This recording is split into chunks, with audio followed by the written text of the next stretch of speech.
കോൺഗ്രസിനെ വിമർശിച്ച് CPM സംസ്ഥാന സെക്രട്ടറി എം വി ഗോവിന്ദൻ. പാർലമെന്റിൽ രാഹുൽ ഗാന്ധിയെ പോലും നിരീക്ഷിക്കാൻ കഴിയാത്ത കോൺഗ്രസിന് ദേശീയ ബദലാകാൻ കഴിയില്ലെന്ന് എം വി ഗോവിന്ദൻ പറഞ്ഞു.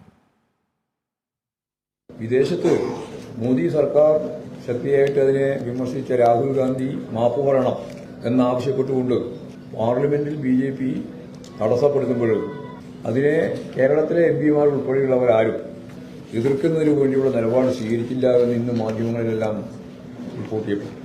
അവരെ കാണാനുണ്ടായില്ല. അവർ ഈ വലിയ രീതിയിലുള്ള കോൺഗ്രസിന്റെ അകത്തുള്ള പ്രശ്നം അവരെ അഭിമുഖീകരിക്കുന്നുണ്ട് എന്നുള്ളത് സത്യമാണ്. എങ്കിൽ പോലും ഇതുപോലുള്ള പ്രശ്നത്തിൽ BJP-യെ പ്രതിരോധിക്കുന്നതിന് പ്രത്യേകിച്ച് അവരുടെ ഏറ്റവും പ്രമുഖനായ നേതാവ് രാഹുൽ ഗാന്ധിയെ മാപ്പ് പറയണം എന്ന് പറഞ്ഞുകൊണ്ടാണ് സ്തംഭിപ്പിക്കുന്ന നില സ്വീകരിച്ചത്. എന്ന് പറഞ്ഞാൽ ഇവിടെ ഇടതുപക്ഷത്തിനെതിരായിട്ട് ശക്തിയായിട്ടുള്ള നിലപാട് സ്വീകരിച്ചുകൊണ്ടിരിക്കുന്ന ഈ പ്രതിപക്ഷ വിഭാഗങ്ങൾ BJP വളർന്നാലും കുഴപ്പമില്ല, CPM-നെതിരായിട്ടുള്ള സജീവമായ പ്രതികരണം രൂപപ്പെടുത്തണമെന്ന് ചിന്തിക്കുന്നതിന് ഒരു നിലയാണ് ഈ കാര്യങ്ങൾ കൂടി വെച്ച് മനസ്സിലാക്കാനാണ്.